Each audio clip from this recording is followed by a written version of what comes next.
There's a moment so small you almost miss it. Someone calls you out, questions your worth, throws shade at your reputation, and in that split second, you decide who you really are. Most people, they react. I didn't mean it. You misunderstood me. That's not true. They rush to explain, thinking they're saving face. But Machiavelli would smirk because in that moment, they've already lost. When you defend yourself, you're not clearing your name. You're telling the world, you have the power to put me on trial. And once they see you flinch, they stop seeing you as a victim. They smell blood. Picture this: a boardroom, a deal on the table. Someone takes a shot at your competence. The average man leans forward, voice shaking, trying to clarify. The Machiavellian operator, he leans back. He lets the silence spread like smoke until the attacker starts to fidget. Or imagine a dinner table with friends. A sly jab about your success masked as a joke. Every eye turns to you, expecting a witty comeback. But you give them nothing. No smirk, no defense, just stillness. And in that stillness, something shifts. Now, they're not watching the accusation, they're watching you. And every second you stay silent, your presence grows heavier. Machiavelli understood. The man who explains lowers himself. The man who doesn't forces the world to defend him instead. The question is, when that moment comes for you, will you rush to prove yourself? Or will you let the silence speak for you? When you react instantly, you tell the attacker they've hit the right nerve. When you justify yourself, you confirm that their accusation was worth making in the first place. That's the trap. They don't need the truth. They need you to step off the high ground and into the arena they control. History has played this scene 1,000 times. Julius Caesar in the Senate, Talleyrand in the French court, Bismarck in the diplomatic halls. The masters of power all knew the same law. Not reacting is the strongest reaction. Imagine a press conference. A reporter throws a loaded question. Most politicians scramble to clarify. The seasoned strategist, he lets the question hang in the air. The silence feels unnatural. Cameras click. The audience shifts in their seats. Then, instead of defending, he changes the subject entirely, leaving the question unanswered, but the power intact. Or picture a romantic argument. Your partner accuses you of not caring anymore. The average response: a flood of explanations, reassurances, promises. The Machiavellian response? You let the words settle between you like a heavy fog. You watch them search your face for a reaction they'll never get. In that gap, doubt starts turning inward. Silence is not passivity. It's a mirror. When you hold it up, your opponent stops seeing you. They start seeing themselves. Their own impatience, their own insecurity. And the longer they talk, the more those cracks show. In a business negotiation, this becomes lethal. Your competitor pushes, pressures, demands. You don't bite. You let them keep talking until their position weakens, not because you argued better, but because they revealed too much trying to fill the space you left. The truth is this: the first one to lose control is the first one to lose power. If you fill every silence, you'll always be the one chasing the frame. But if you can hold it calm, unshaken, you force them to play against themselves. So the next time an accusation comes your way, ask yourself, do I want to win this argument?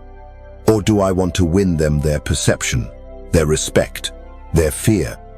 Because the man who defends himself plays for approval. The man who doesn't plays for dominance. Silence isn't all the same. There's the silence of the weak, empty, shaky, filled with fear. You can spot it instantly. Eyes darting away, shoulders curling in, hands fidgeting like they're holding on to something invisible. That's surrender before the first word is spoken. And then there's the other kind of silence. Rare, heavy, dangerous. The kind that feels like the air before a storm-charged, oppressive. It doesn't run away from confrontation. It becomes the confrontation. Picture a courtroom. A witness is questioned aggressively. They pause, lock eyes with the prosecutor, and say nothing. The entire room tightens. No one's sure if they're confident or dangerous, but everyone feels it. Or imagine a high-stakes poker game. You make a move. Someone accuses you of bluffing. You don't smile. You don't flinch.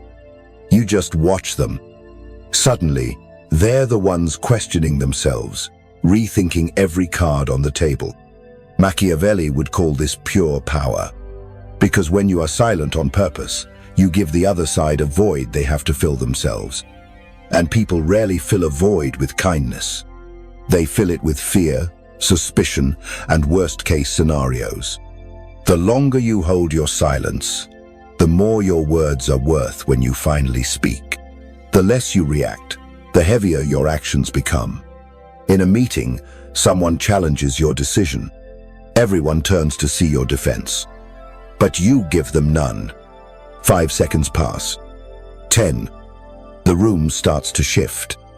No one remembers the challenge, they remember your stillness. And here's the twist. The attacker starts repeating themselves. Their voice speeds up. Their arguments get messy. They think they're pressing the advantage, but they're exposing every weakness to the crowd. Most people think power is in winning the argument. But real power is winning without needing the argument at all. Think of a lion in the wild. It doesn't roar to prove it's a predator. It's the stillness, the unblinking gaze, that makes the prey freeze. The danger is in what you could do, not what you're doing right now. When you master this kind of silence, you don't just defend yourself. You shift the entire balance of the room without lifting a finger. So the question becomes, are you the one who fills the silence out of fear, or the one who lets the silence fill them with fear? To turn silence into a counterattack, you need to set the trap from the very first moment. Not with words, but by refusing to step onto the field your opponent controls. Step 1. Don't react instantly. When an accusation lands, most people rush to clear it up. That's when they lose control. Let their words hang in the air. Make them echo in their own head. Give the room time to wonder, is it even true? Step 2. Lock the gaze. Not with aggression, not with desperation. With the calm detachment of someone watching their opponent tie the rope around their own neck. You don't look away. You don't tense up. You just stand there unmoved. Step 3. Control your words. If you have to speak, speak little, slow. Each word heavy enough to land with force. One simple line can flip the roles completely. Can you be more specific about that? Now they have to explain. They have to prove. And every sentence they add is another opening for you. Step 4. Shift the focus. While they scramble to defend their claim, you listen. Look for gaps. Sometimes you don't even need to use them right away, just keep them in your pocket like loaded ammunition. Step 5. Exit on your terms. Once you've taken control, you don't need to stay and crush them. Leave while they're still wondering what just happened. Walk away in silence and let them sit with the mess of their own words. This isn't defense. It's psychological offense. It's a move that makes people think twice before they ever challenge you again. Picture this in a corporate setting. You're accused of mishandling a project in front of executives. You say nothing. The accuser keeps talking, trying to fill the silence. Eventually, their story starts to fray. When you finally speak, it's one calm sentence that redirects attention. Would you walk us through your process instead? Now they're the one under scrutiny. Or in a personal relationship, someone makes a dramatic accusation. You stay still. No reaction. They keep talking until they realize they're repeating themselves, and the energy of the moment dies in their own hands. Machiavelli knew Power isn't in winning the fight. It's in making sure the fight never starts because the other side knows they'll lose.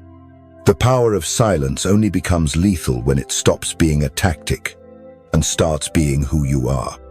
Not a move you remember in the heat of the moment. Not a special trick you save for emergencies. A reflex. So natural you don't even think about it. Why do most people react instantly?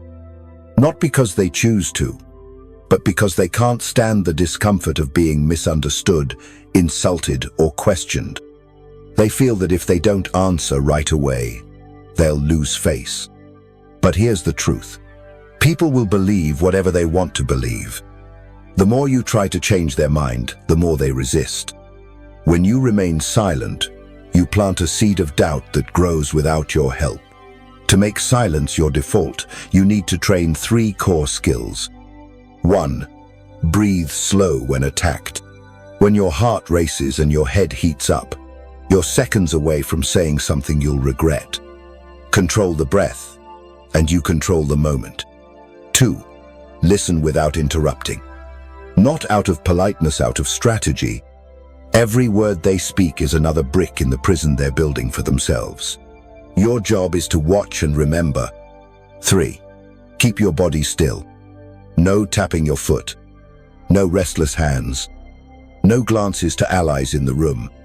Stillness is a stone in a raging river. It makes others realize the current is dragging them, not you. Picture a high-tension meeting. All eyes are on you. Someone throws a public jab, waiting for your instant reply. You simply smile slowly and say nothing. The whispers fade. Their heartbeat rises.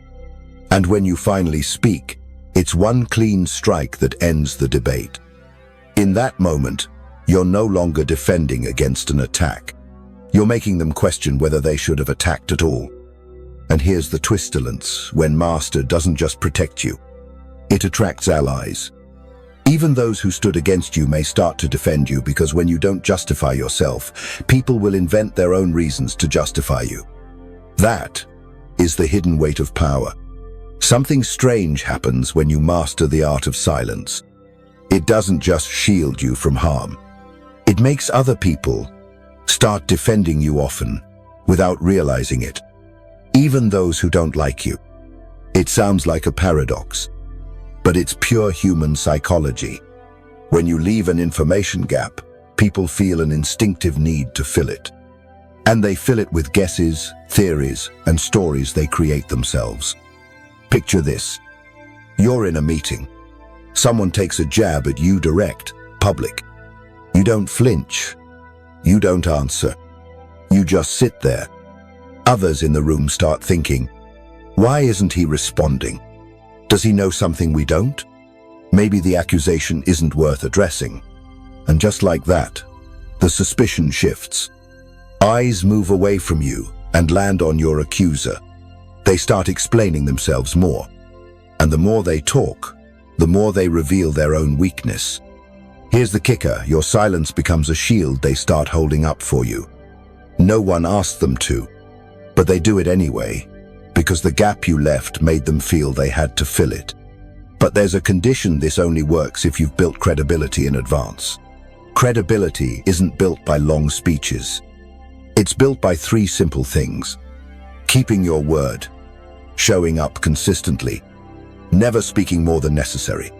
When you have credibility, your silence is read as confidence, not fear. It becomes a signal: I'm in control here.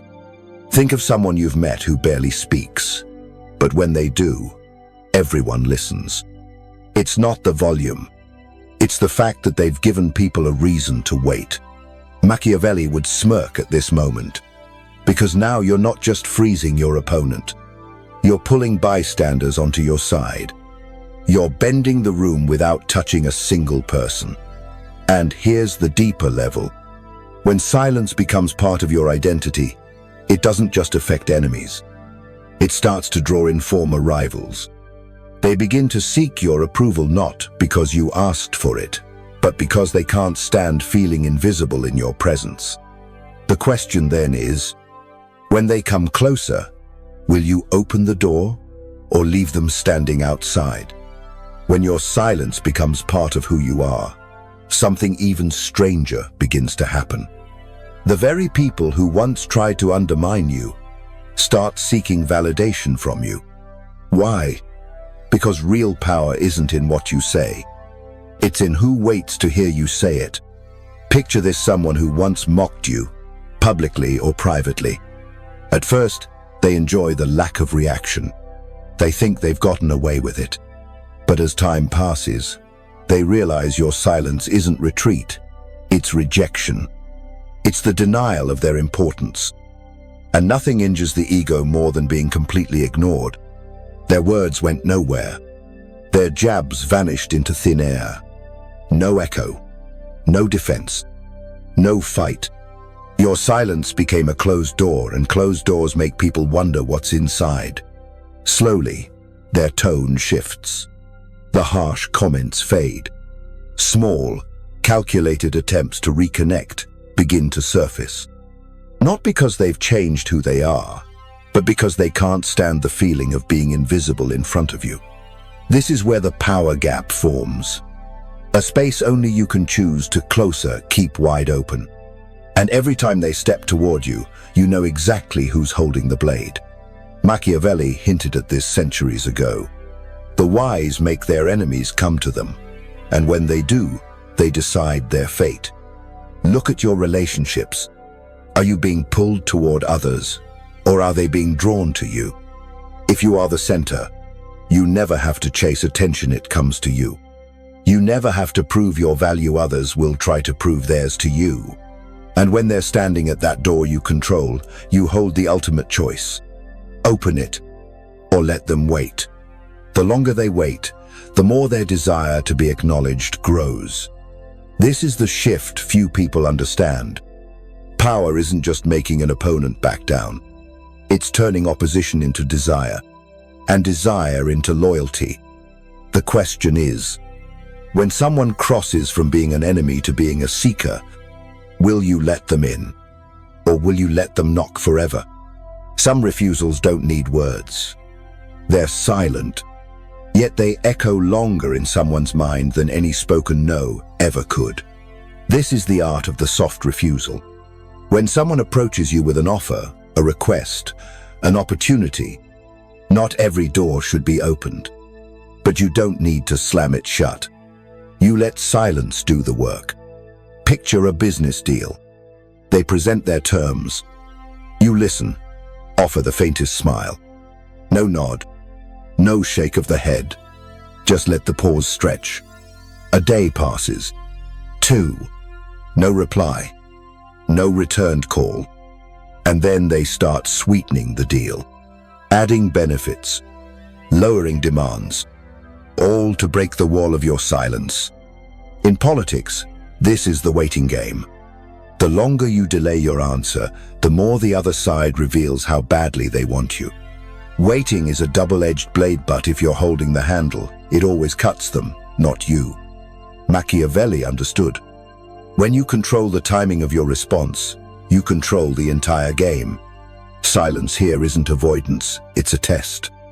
Those willing to wait value you. Those who walk away were never worth keeping. Think of a personal example.